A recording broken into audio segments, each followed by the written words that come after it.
So you want to be a data analyst or a data scientist? You've seen the cool dashboards, the work from home lifestyle, the six-figure salary. Sounds perfect, right?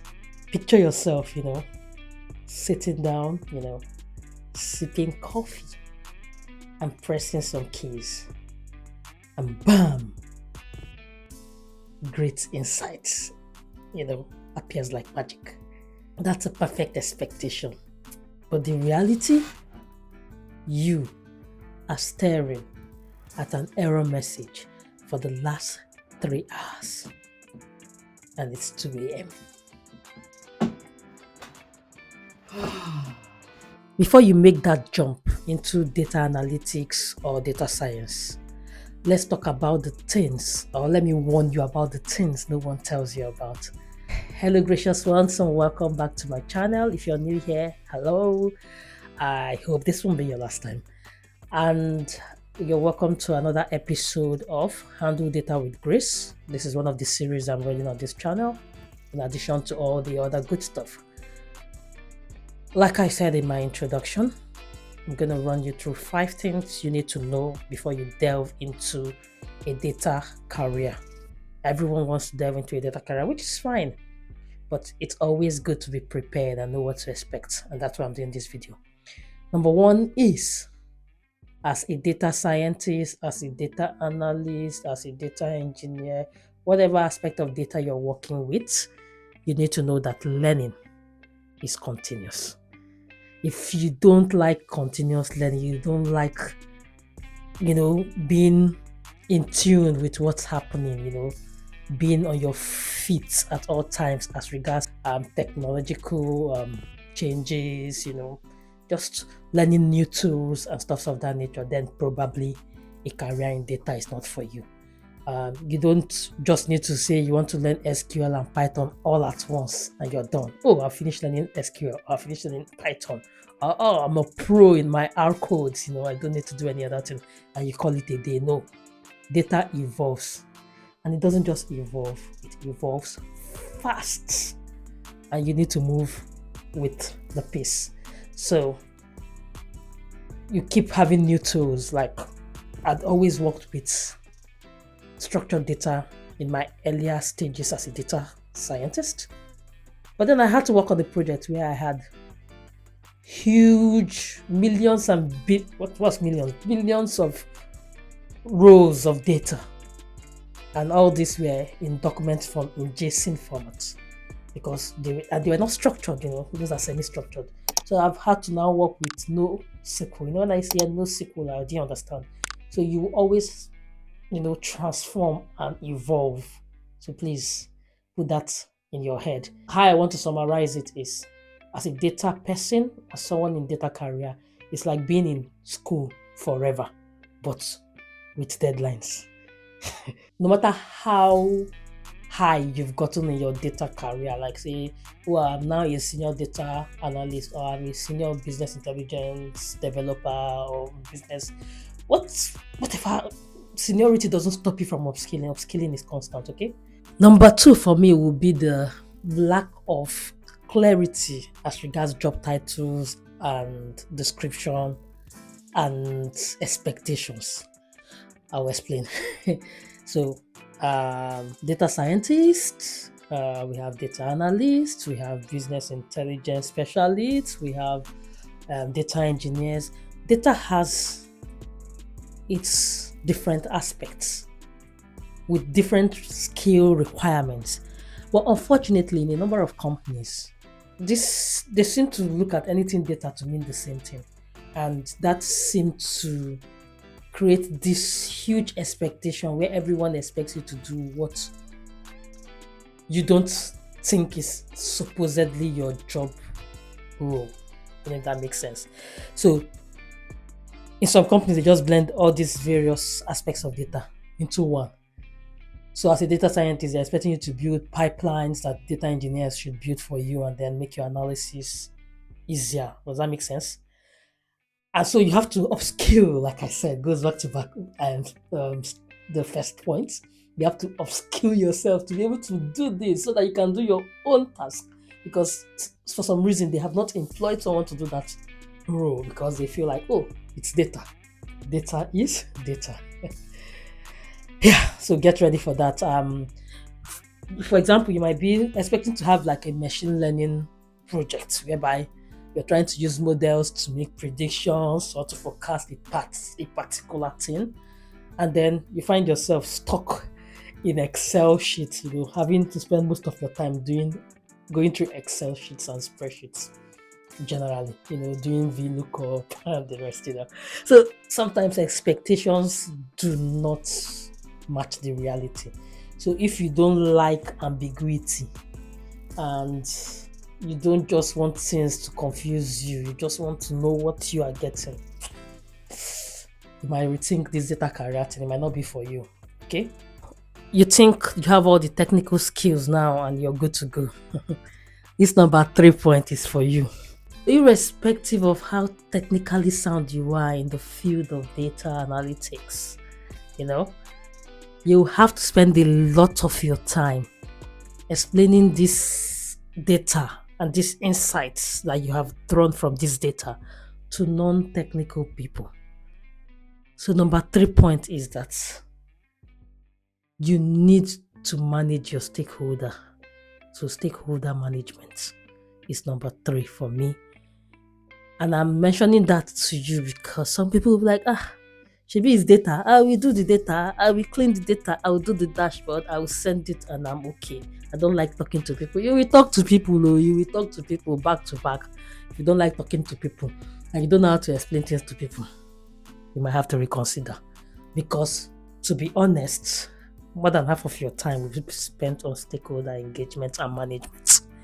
So I would say stakeholder management and engagement is like half your job.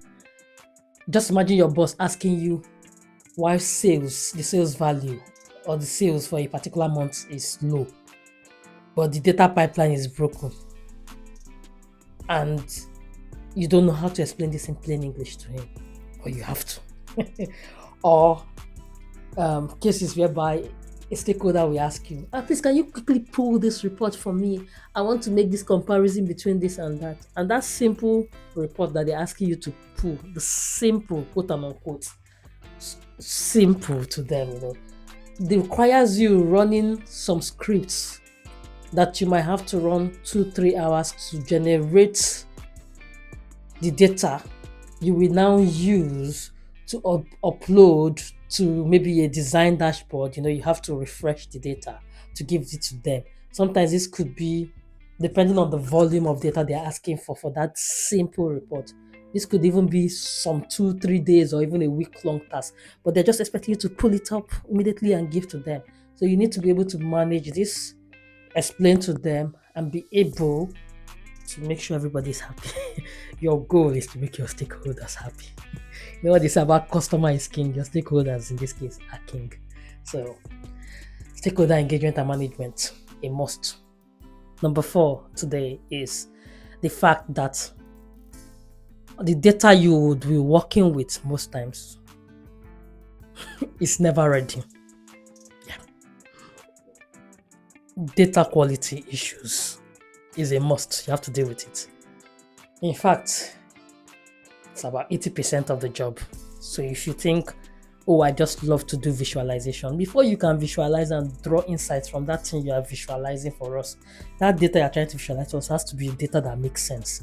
Otherwise, you will visualize nonsense and to give nonsense insights that will not help the business. The goal of the insight is to get right insights that will help, drive business goals. So yes, just imagine that, you can imagine it, but imagine working with beautiful structured data set. All you just need to do is draw your charts and share it with the management team. But that's not what it is. In the real world, you're going to have very poor quality data, sometimes missing timestamp, sometimes missing values, missing duplicate values, messy formats, broken pipelines, mislabeled identifiers. There's just a whole lot of things that could go wrong with your data.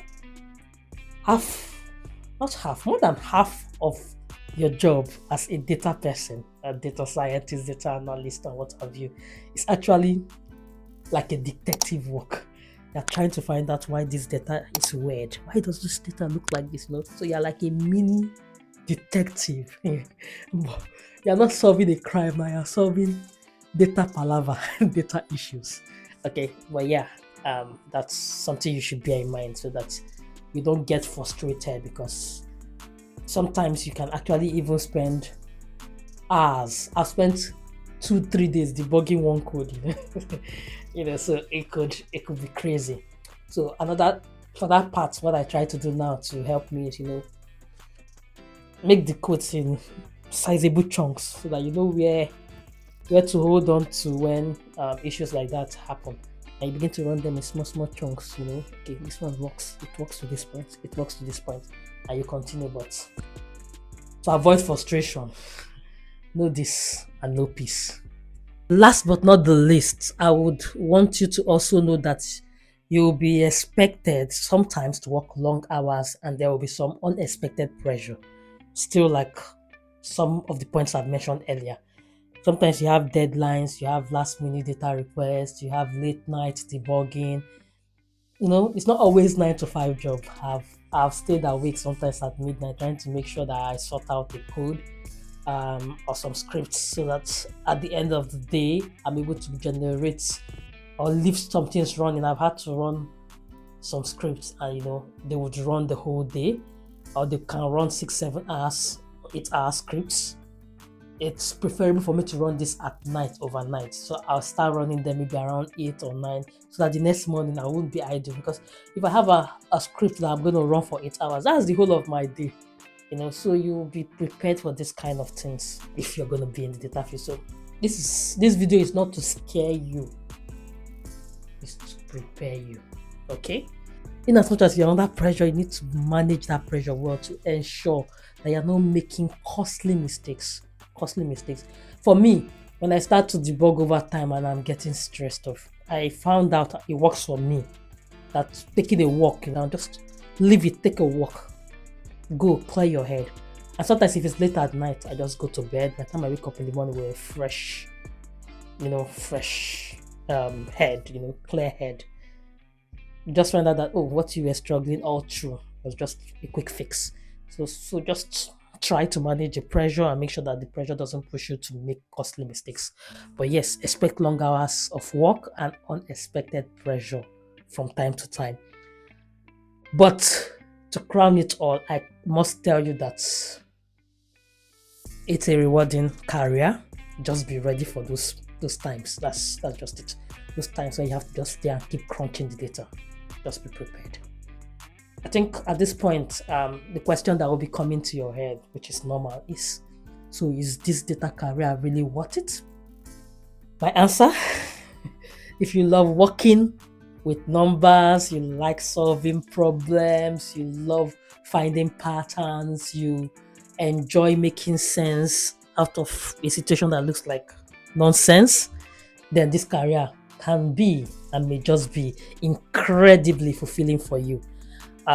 You have high demand of this data roles, because every company, every organization needs to work with data, so you have high demand of the job. So these are some of the things that you should think about, so that you don't think, let's balance it out. So I've told you those challenges, but like I said in my previous video, you have a high demand of this data jobs. You have flexible work options. You could be a detective, uncovering the weird part of the data and now beginning to put patterns together and come up with some exciting insights that helps the business make very, very good decisions that moves the business forward. So you see, you're adding so much value to the business. So it's a good thing to think about. Even though it's not all sunshine and happy moments all the time, dashboards, visualization, and the likes, if you are up to the challenge, I can bet you it's worth it. Did any of these points I mentioned surprise you? Is there anyone you didn't know about? Is there anyone that is now making you rethink or change your mind about a data carrier? Let me know in the comment section. And as usual, if you have any questions, still drop them in the comment section. And if you have not subscribed at this point, I don't know what to say, but please subscribe, like the video, comment. I want to see your comment. Sometimes these comments are what even lets me know, okay, people are even watching this thing, or is it that they just mistakenly clicked it? Did they really watch? So the comments are always encouraged. And I think, to the best of my knowledge, I reply all comments. So drop your comments. If I don't reply you today, I'll reply you tomorrow, but I reply all comments, and I pray I get the grace to keep replying. Because sometimes it gets so big that you might not be able to reply. But at least, even if it's to react to it to show, oh, I've seen this comment, I will try my best to do that. So yeah, I think this is where I'm gonna draw the curtains on this video, and I'll see you next week by God's grace. Until then, stay graceful and always remember that I love you. Bye.